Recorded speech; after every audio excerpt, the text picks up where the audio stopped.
Bismillahirrahmanirrahim. Assalamualaikum warahmatullahi wabarakatuh. Perkenalkan, saya Reza Dwaspita, NIM 1922084, mahasiswi STAIE KBP Padang. Di sini saya membuat video rangkuman materi dari pertemuan pertama sampai 14 untuk memenuhi tugas mata kuliah Manajemen Sumber Daya Manusia. Dengan dosen pengampu Bapak Muhammad Hendra, SEMM. Pertama, ruang lingkup manajemen sumber daya manusia. Sebelumnya kita harus mengerti apa itu manajemen. Manajemen adalah ilmu dan seni mengatur proses pemanfaatan sumber daya manusia dan sumber-sumber lainnya secara efektif dan efisien untuk mencapai tujuan tertentu.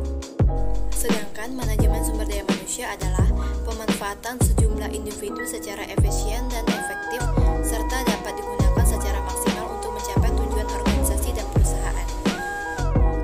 Ruang lingkup manajemen sumber daya manusia merupakan suatu proses sistematik guna mencapai perubahan yang diinginkan dalam perilaku karyawan dengan melibatkan hal berikut. Yang pertama, Human Resource Planning, yaitu perencanaan sumber daya manusia yang dibutuhkan organisasi atau perusahaan. Yang kedua, Job Analysis, yaitu menganalisa dan menjelaskan secara rinci mengenai masing-masing pekerjaan atau jabatan dalam perusahaan atau organisasi. Yang ketiga, Recruitment and Selection, yakni perekrutan dan penyeleksian karyawan yang dibutuhkan sesuai dengan syarat, sistem, tata cara, dan proses yang telah ditentukan. Yang keempat, Orientation and Education, yaitu memperkenalkan perusahaan, budaya, nilai, dan etika kerja. Yang kelima, Performance Appraise, yaitu penilaian prestasi dan kinerja karyawan guna melakukan promosi, demosi, transfer, dan pemberhentian kerja. Yang keenam, Compensation Planning and Remuneration, yaitu perencanaan dan pemberian kompensasi pada karyawan. Yang ketujuh, Motivation, Welfare, Healthy, and Safety, yaitu memotivasi, memperhatikan kesejahteraan, kesehatan, dan juga keselamatan karyawan. Yang terakhir, Industry Relation, yaitu menjaga hubungan dan komunikasi dengan serikat. Kedua, perencanaan sumber daya manusia. Perencanaan sumber daya manusia adalah proses perencanaan yang sistematis untuk memaksimalkan penggunaan sumber daya manusia sebagai aset utama perusahaan. Sedangkan tujuan dari perencanaan sumber daya manusia adalah untuk memastikan penyerapan tenaga kerja dan pekerjaan dari segi kuantitas dan kualitas. Yang ketiga, analisis pekerjaan dan analisis tenaga kerja. Analisis pekerjaan adalah proses sistematis mengumpulkan informasi tertulis tentang jenis pekerjaan apa yang harus diselesaikan perusahaan.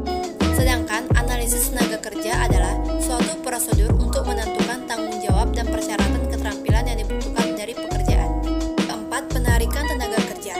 Penarikan tenaga kerja adalah proses menemukan atau menarik pelamar untuk menjadi karyawan organisasi tertentu atau sebagai rangkaian kegiatan untuk menemukan dan menarik pelamar kerja dengan motivasi, kemampuan, keterampilan, dan pengetahuan yang diperlukan untuk menutupi kekurangan yang identifikasikan dalam rencana kepegawaian. Tujuan penarikan tenaga kerja yaitu pertama, memikat pelamar yang melamar kesempatan kerja.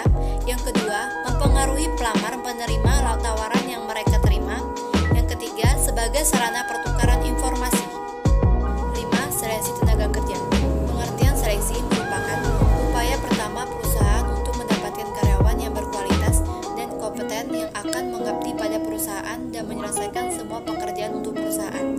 Proses seleksi yang pertama yaitu penerimaan surat lamaran, kedua ujian, yang ketiga wawancara, keempat pengecekan latar belakang pelamar dan surat referensi, kelima wawancara oleh manajer, keenam pengenalan pekerjaan, ketujuh evaluasi kesehatan, dan yang terakhir keputusan atas lamaran.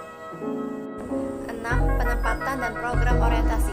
Penempatan adalah tindak lanjut dari seleksi, yaitu mendapatkan calon karyawan yang diterima lulus seleksi pada pekerjaan yang membutuhkannya dari kekuasaan didelegasikannya kepada orang tersebut.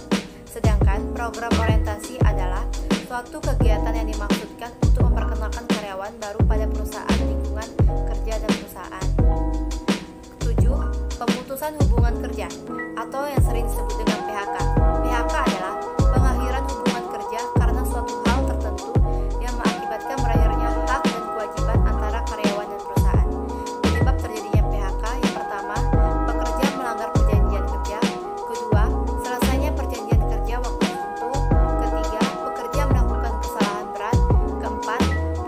memasuki usia pensiun. Kelima, PHK massal karena perusahaan rugi. Keenam, pekerja meninggal dunia. 8. Pengembangan tenaga kerja dan kompensasi. Pengembangan tenaga kerja adalah sebagai suatu kegiatan yang dilakukan oleh suatu perusahaan atau organisasi dalam jangka waktu tertentu dengan tujuan untuk meningkatkan keterampilan dan keahlian sumber daya manusia dalam entitas organisasi dan pada akhirnya meningkatkan produktivitas organisasi secara keseluruhan.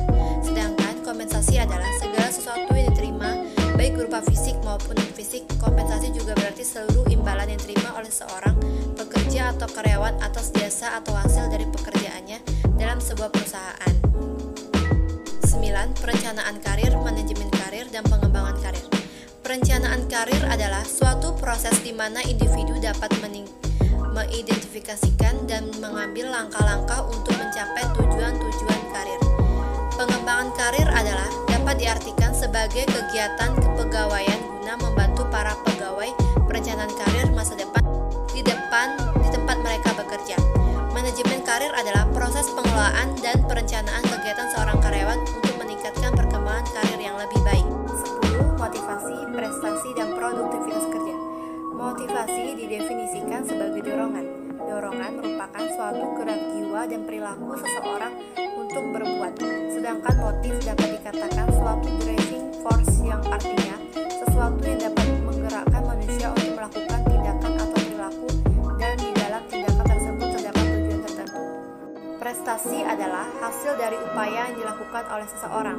Untuk menjadi sukses, semua harus menghadapi tantangan mereka sendiri, seperti bakat, potensi, kecerdasan atau intelektual, minat, motivasi, kebiasaan, emosi, kesehatan, dan pengalaman pribadi.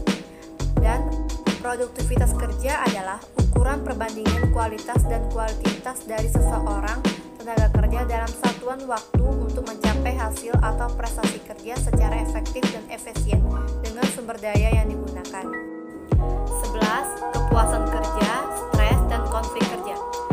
Kepuasan kerja adalah kondisi psikis yang menyenangkan yang dirasakan oleh pekerja atau pegawai di dalam suatu lingkungan pekerjaan atas peranannya dalam organisasi dan kebutuhannya terpenuhi dengan baik. Stres adalah reaksi tubuh yang muncul saat seseorang menghadapi ancaman, tekanan, atau perubahan. Sedangkan konflik kerja adalah ketidaksesuaian perselisihan antara dua orang atau dua kelompok dalam suatu organisasi karena adanya perbedaan komunikasi, pendapatan, tujuan, dan sikap. 12. Budaya, perubahan, dan pengembangan organisasi. Budaya organisasi adalah karakteristik yang terdapat pada suatu organisasi dan dijadikan sebagai tuntutan organisasi atau perusahaan sehingga mampu membedakannya dengan organisasi lain.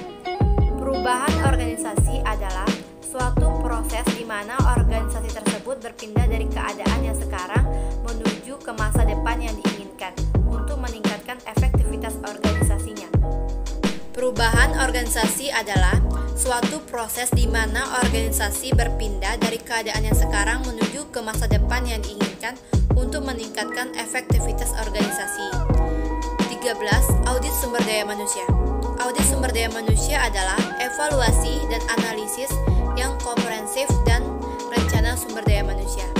Audit sumber daya manusia menekankan pada evaluasi terhadap berbagai terjadinya di dalam perusahaan untuk memastikan bahwa kegiatan tersebut berjalan secara ekonomis, efisien, dan efektif dalam mencapai tujuannya dan untuk memberikan perbaikan atas berbagai kekurangan dalam audit. 14. Pemeliharaan sumber daya manusia. Pemeliharaan adalah usaha mempertahankan dana atau meningkatkan kondisi fisik, mental, dan sikap karyawan agar mereka tetap loyal dan bekerja produktif untuk tujuan perusahaan. Tujuan pemeliharaan sumber daya manusia. Yang pertama, untuk mempertahankan produktivitas kerja karyawan. Yang kedua, meningkatkan disiplin dan menurunkan absensi karyawan. Yang ketiga, meningkatkan loyalitas dan menurunkan turnover karyawan. Baiklah, terima kasih atas perhatiannya dan terima kasih telah menonton video ini. Semoga dengan adanya video ini dapat memberi manfaat untuk teman-teman semua. Bila ada salah kata saya, mohon maaf untuk sebesar-besarnya. Wabillahi taufiq walhidayah.